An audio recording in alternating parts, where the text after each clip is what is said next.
Donc bonjour à tous. Donc je vais vous présenter CDS. Donc CDS est un logiciel gratuit de calcul de sections en béton armé et précontraint.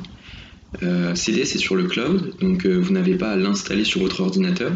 Tout ce qu'il faut, c'est de vous créer un compte et de vous connecter. Et vous pouvez aussi vous connecter sur vos comptes Gmail. Donc une fois connecté, vous arrivez sur votre espace de travail où vous allez stocker tous vos projets. Donc on crée un nouveau projet pour créer une nouvelle section. La procédure de vérification de section se fait en quatre temps, en 4 étapes. On va définir tout d'abord la géométrie de notre section, et ensuite on place donc les armatures, après les lois de comportement des matériaux, avant enfin de lancer le calcul de vérification de section. Donc première étape, ça va être de définir la géométrie de notre section. Donc il y a deux façons de dessiner un contour. La première étant d'utiliser la bibliothèque de section, où on peut trouver les sections standards qu'un ingénieur peut utiliser. Donc les sections sont paramétrées, il vous suffira de changer les paramètres pour avoir la section souhaitée. Ensuite, la deuxième méthode, ça va être de dessiner directement sur l'espace de travail.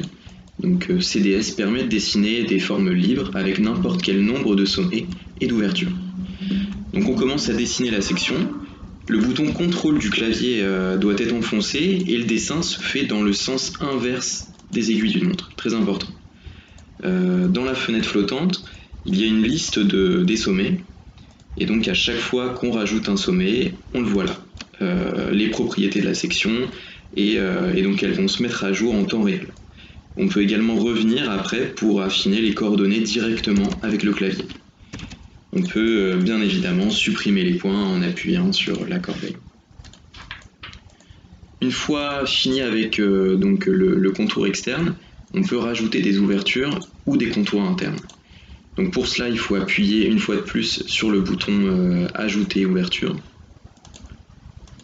On peut rajouter autant d'ouvertures que nécessaire. Donc le dessin des contours internes se fait exactement de la même manière que les contours externes.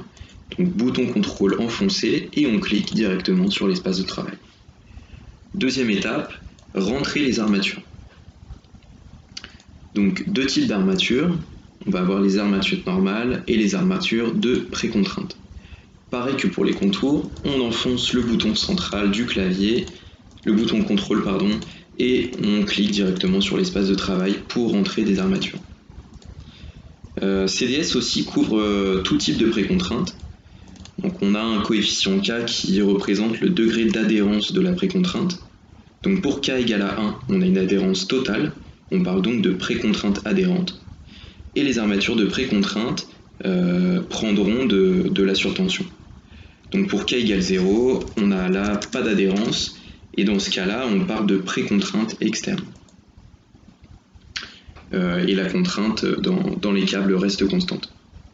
On peut aussi avoir une valeur intermédiaire, comprise entre 0 et 1, en fonction du degré d'adhérence des armatures de précontrainte avec le béton, comme par exemple dans le cas de précontrainte externe avec des déviateurs assez bien resserrés.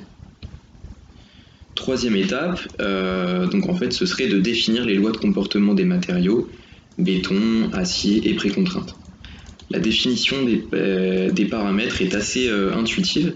Donc pour les sections en béton précontraint, CDS permet aussi d'avoir une limitation sur la surtension maximale dans les armatures de précontrainte. L'utilisateur peut bien évidemment changer cette valeur. Enfin, la quatrième et dernière étape serait donc de vérifier la section avec un torseur donné.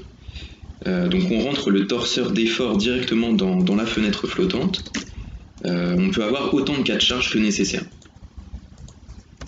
Deux types d'analyses sont disponibles. Le premier type d'analyse étant CDS calcule les contraintes dans la section dues au changement rentré par l'utilisateur. Si la section ne peut pas résister au changement tout en respectant les limitations de contrainte, le logiciel va nous afficher une non-convergence. Voilà. Le deuxième type d'étude est le calcul en capacité. Donc CDS donne le maximum d'effort que la section peut supporter, tout en respectant évidemment les limitations sur les contraintes et les déformations rentrées par l'utilisateur lors de la définition des lois de comportement des matériaux. Ces efforts maximaux sont en fait le maximum de moments de flexion MY et MZ que la section peut supporter à un effort axial constant. Donc voilà, maintenant vous savez utiliser CDS.